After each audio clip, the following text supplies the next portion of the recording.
And I'm back for another episode of Pokemon Life Platinum. In the last episode we went through the Groment mines and met with the gym leader Atlas. In this episode we're hopefully going to be taking on Atlas in the Groment City Gym. First I'm going to head into the Pokemon Center, or Pokemart, sorry, and stock up on some items. And let's see if these people have anything interesting to say. My Nidorino is paralyzed. I'm here to buy a cure. There is a Pokemon Center about 10 feet away where you can get it healed up for free. So why waste money? I always buy protein to give your Pokemon so they're happy and get stronger. Alright, let's see what items we can get here. I think we have plenty of money, so I'm gonna get some hyper potions. I think I think I have like 11, so 9 will do. I have 11. I have 1, so 10 will do, or 9 will do nicely. And we'll get a few revives while we're at it. Pick up about 10 of those, I think. And there we go. I'd say we're all set for the gym.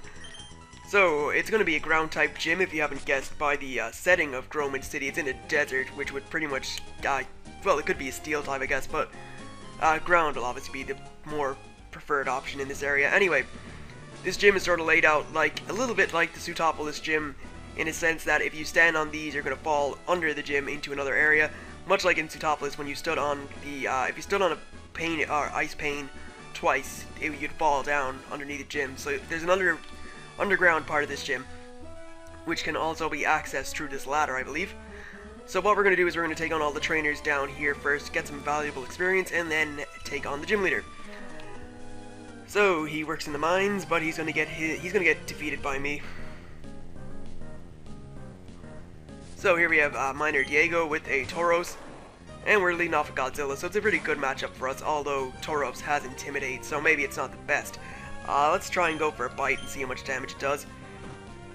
And Pursuit is not going to do a lot, so that's good. And Bite does a critical hit, and it's just about a little less than half. And wow, it's using Rest. Why would you even do that, you Tauros? That's annoying, but we'll have to live with it, I guess. So Bite this time doesn't do as much. Let's see how much Rock Slide does, even though we got intimidated, so our attack stats got reduced. Not bad, I guess. Another Rock Slide. I don't want to use Thrash just because we'll get confused, and I just want to avoid doing that. And I want to get Godzilla some decent training. So it woke up and it used Rest again. That's just fantastic. I'm going to switch into somebody else after this Rock Slide, because I don't want to be sitting here all day taking on a Tauros, even though I thought this was going to be a ground type gym, but Tauros is a normal type. Really cool Pokemon though. I really love Tauros. It's got a really cool design. Anyway, we're just gonna hit this with a Sludge Bomb and take it out, because that's just how Scorpio rolls. Oh wait, we didn't take it out. It has like negative 1 HP. Anyway, Headbutt to finish. I was almost certain that it took it out. Anyway, next Pokemon is gonna be a Cacturne, so it looks like Arc Flame is actually gonna get a little bit of a battle experience in here. And it's nearly level 42, so that's really good. So in comes Cacturne, level 37. We're just going to hit this thing with the Flamethrower, and hopefully that will be all. So, Flamethrower, fingers crossed that we take it out. And I can't get too hasty here. Yes, we took it out, alright. So, 1,401 experience gets Arc Flame to level 42, and we defeat Diego. So, I can still beat Atlas, I don't care what that guy just said. Let's head up here, because I know there's a few more trainers up here to battle. I probably should switch a better Pokemon to the front. Let's go for Elegance, I guess, and I'm just going to give it the Lucky Egg while I'm at it to get more experience. Barney's not going to be much help in this gym, unfortunately. As much as I love my Electivire, he's not going to be much help with its type disadvantage, even though I do have a Swift and Flamethrower on it as well. They still won't be very helpful. So here we have Miner Fabrizio with a Golem on level 37. Nice little matchup here for Elegance, I guess. Then we can go for Water Pulse, which will take it out in one hit for sure, because Golem is very weak special defensively. So we take that out. And I'm still going to leave the experience share on Arc Flame. Next Pokemon is Gastrodon, so let's just go to Bulbapedia for the super effective Razor Leaf. So here's Gastrodon, level 38, and I haven't seen actually any of, I can't tell if this is the east side or the west side, Gastrodon. I haven't seen the blue Gastrodon at all, or even the blue Shellos in this game, but it doesn't really matter. If they only put in one, it's not really important. Anyway, Sandslash, go back with Elegance just because I want to level my low tick up a little bit more. So in comes Elegance to take on Sandslash, which is on level 37. So we'll hit that with a Water Pulse. And that takes it out.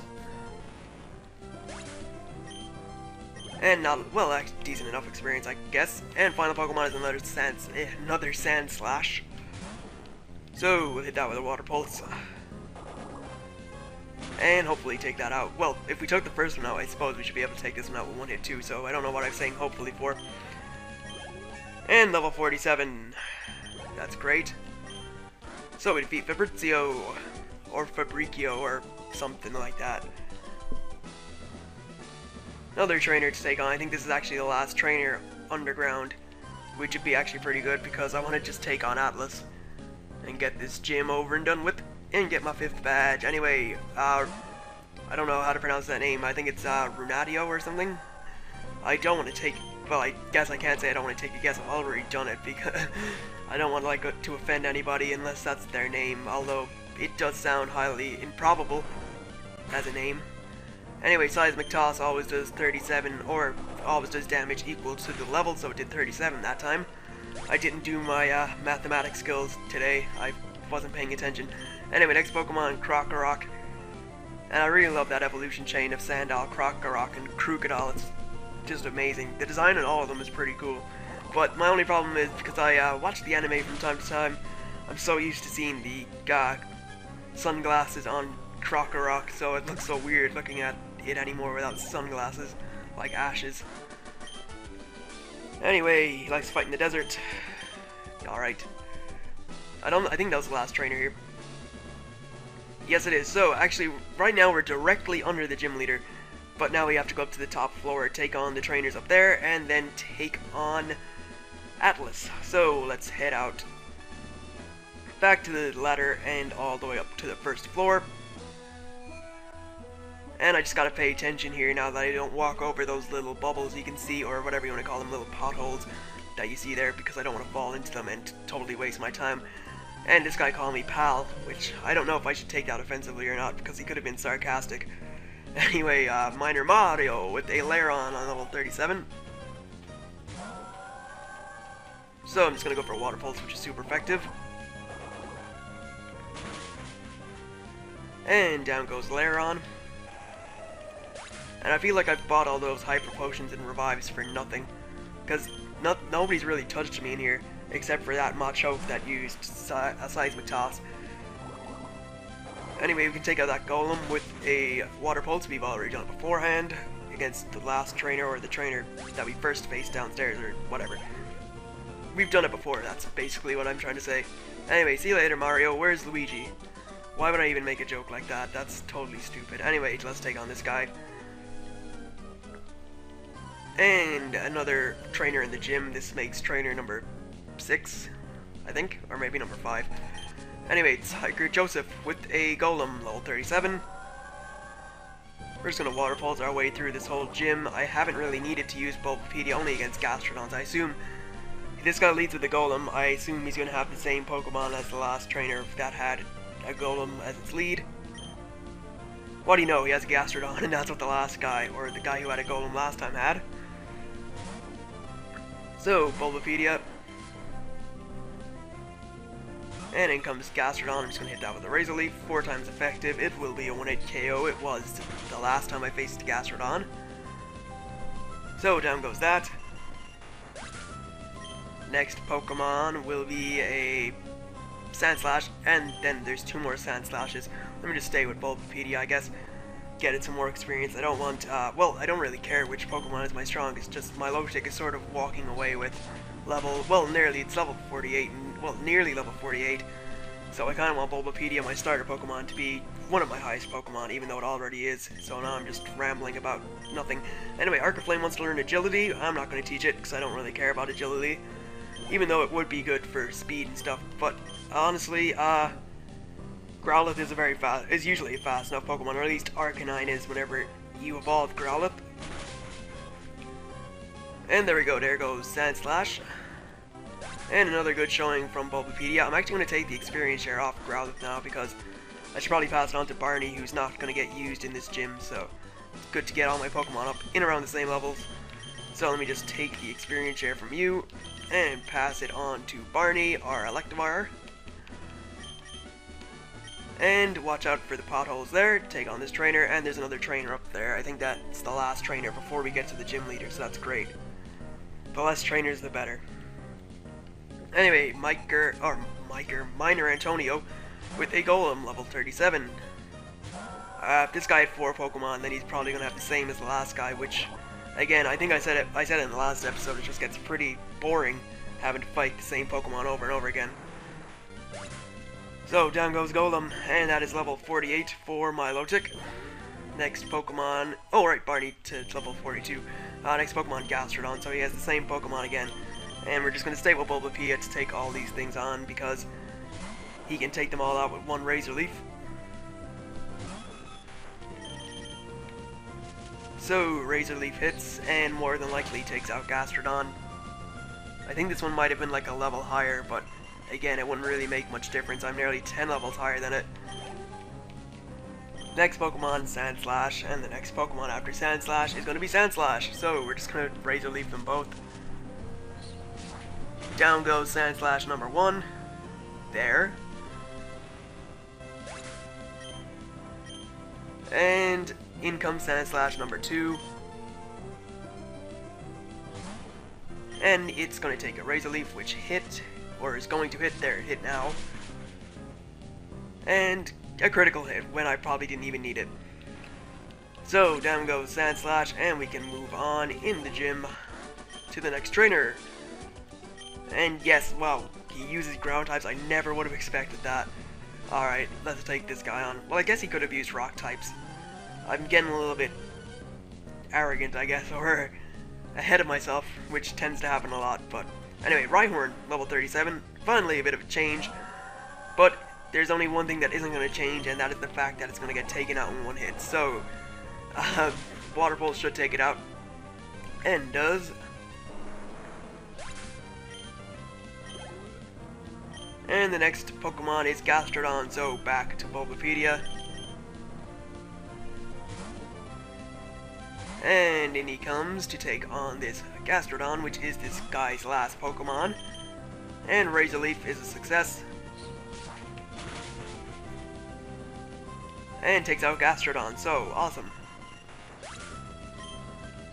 And I'm still surprised at the lack of experience you get for Gastrodon. It just doesn't make sense, but I guess that's just the way it's programmed. Anyway, we're at the gym leader. Here he is, Atlas, with a Rampardos that says Ram. Alright, so let's take on the gym leader. Welcome to the Groment City Gym. They call me the Prince of Sand, the trainer who uses ground Pokemon and the most powerful physical attacks in battle. But enough talk, let's fight. I still love how these gym leaders just get straight to the point and want to battle like automatically. They don't go on this big huge rant and like I'm the gym leader, yeah. Anyway, he leads off with Camerupt to level 43, ground and fire type. Good thing we have Elegance at the front because one Water Pulse is going to obliterate this thing. So, down goes Camerupt. And we can move on to his next Pokemon almost instantly. Next Pokemon is Excadrill, a really cool Pokemon. I think I should use Hydro Pump here, honestly, because I don't think Water Pulse would be enough to take it out. It is a ground and steel type. So yeah, I'm going to go for Hydro Pump and hope that it hits. We're going to get buffeted by the Sandstorm because it has Sandstream, so Hydro Pump hits and should take out Excadrill, I assume. And I'm correct, so down goes Excadrill. Really awesome Pokemon, one of my favorites. Next Pokemon, Crocodile. The evolved form of Krokorok and Sandile, and a really awesome looking Pokemon. So Intimidate cuts our attack. Again, doesn't matter because we're using special attacks. Buffeted by the Sandstorm. I think I might have to use Hydro Pump on this thing as well, just in case. So, wow, Hydro Pump is pretty good accuracy. I'm surprised that it hit twice in a row, because usually it's not that good. Anyway, down goes Crocodile, and I'm pretty much sweeping the gym leader here with my Milotic. Level 49, so it's my highest level Pokemon. And level 43 for Barney. Next Pokemon is Rampardos, so I'm going to go into Bulbapedia to get it up a level, because it's 2 levels behind Elegance now. And Rampardos, as I said in the last episode, is probably my favorite fossil Pokemon. Really, really good attack stats, so I gotta beware here, or be weary of it. So it's not going to get affected by the Sandstorm, but as you can see, we're getting, oh well, he doesn't get hit by the Sandstorm, that's right. That's usually my way of determining whether I'm faster. Anyway, Razor Leaf hits, and it survived with about, well, a little bit of HP. Earthquake is normal effective because we're poison, but we're also grass, and it didn't do that much damage. But yeah, as I was about to say, that when Sandstorm usually helps me determine which Pokemon's faster, because the faster Pokemon always gets hit by Sandstorm first. Anyway, Razor Leaf finishes off Rampardos, and they share their experience. Next Pokemon is Claydol, so I think I'm gonna go back into Milotic just to make sure I can take this thing out, because it can cause trouble for my Venusaur being a Psychic and Ground type, and me being weak to Psychic attacks, not with Elegance though, but with Bulbapedia. So we're buffeted by the Sandstorm, and I think Hydro Pump really has to be used on this thing, and wow, it hit every time. What a surprise. I'm really surprised that it hit every time. And that's his last Pokemon, I believe, so we've just got our 5th gym badge here in the Area League. Yes, we did. So, we defeated Atlas. Your fighting style is impressive. You have a strong team of Pokemon. You only saw 2 of them. I'm surprised you think that. Congratulations on your victory. As a reward, you've earned the 5th badge of this Area League, the Earth Badge. Alright, so we got our 5th badge. With the Earth badge, you can use HMO3 Surf outside of battle. Being able to travel the oceans and seas will be very useful on your journey. In addition, I'll give you a special TM. So we get TM26, which I believe is Earthquake, and that is really awesome. I'm definitely teaching that to Pupitar, because that'll be very helpful. So let's just check that out. I think it is Earthquake. And it is, so that's great. So yeah, I'm definitely teaching Earthquake to Pupitar if it can learn it, and it can. So, Godzilla wants to learn Earthquake. I'm not really sure which move I should get rid of here. Maybe Thrash. Actually, Sandstorm wouldn't be so helpful, because whenever it evolves, it's automatically going to get Sandstream, which means it's going to start a Sandstorm anyway. So yeah, we're going to get rid of Sandstorm for Earthquake, which I believe is a pretty good swap. So there we go, Godzilla learned Earthquake, and we're done in the gym, so let's head out of here. And just slowly walk out, because we're so powerful and stuff. We beat the gym leader, we beat all the trainers in the gym leader, so in the gym, so we're totally superior to them all. And let's just head to the Pokemon Center and heal up. And wow, she's blocking the way. Thank you. There we go. Let's head inside. So now that we've done that, I think we've pretty much done all we can here in Groment City. We've conquered the museum, we've also conquered the Groment Mines, as well as defeating the gym. So, I might as well show you guys where we're heading next. And it is all the way up here. So, in the next episode, we're going to be heading into Mount Zeri. I'd like to thank you guys for watching. I hope you enjoyed this video. And in the next episode, we're going to head to Mount Zeri. I just said that a second ago. Anyway, thanks for watching. Hope you enjoyed it. And I will see you guys for more shortly enough. See you then.